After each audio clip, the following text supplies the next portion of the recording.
Hi friends, ఈరోజు recipe వచ్చేసి కొద్దిగా వెరైటీగా రింగ్ ఆనియన్స్ పకోడా ఎలా తయారు చేసుకోవాలో చూపిస్తున్నాను. ఎప్పుడు చేసుకునే విధంగా కాకుండా ఇలా ఆనియన్స్ అన్ని రింగులా కట్ చేసుకొని పకోడా వేసుకుందాం. ఇక్కడ ఒక బౌల్ తీసుకొని ఇందులో కొద్దిగా శనగపిండి, కొద్దిగా బియ్యపిండి వేసుకుంటే పకోడా అనేది క్రిస్పీగా ఉంటుందండి.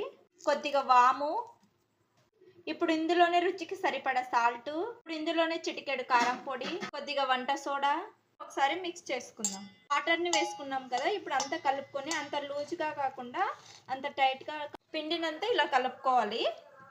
ఆనియన్స్ని పిండిలో ఇలా అంతా నీట్గా ముంచుకొని ఆనియన్స్ అన్ని ఆయిల్లో వేసిన తర్వాత ఇలా ఫ్రై చేసుకోవాలి. వేగిపోయినాయండి, ఇప్పుడు ఒక ప్లేట్లో తీసేసుకుందాం. Ring onion pakoda ready. Like చేయండి, షేర్ చేయండి, కామెంట్ చేయండి. మరిన్ని వీడియోస్ కోసం మన యూట్యూబ్ ఛానల్ని సబ్స్క్రైబ్ చేసుకోండి.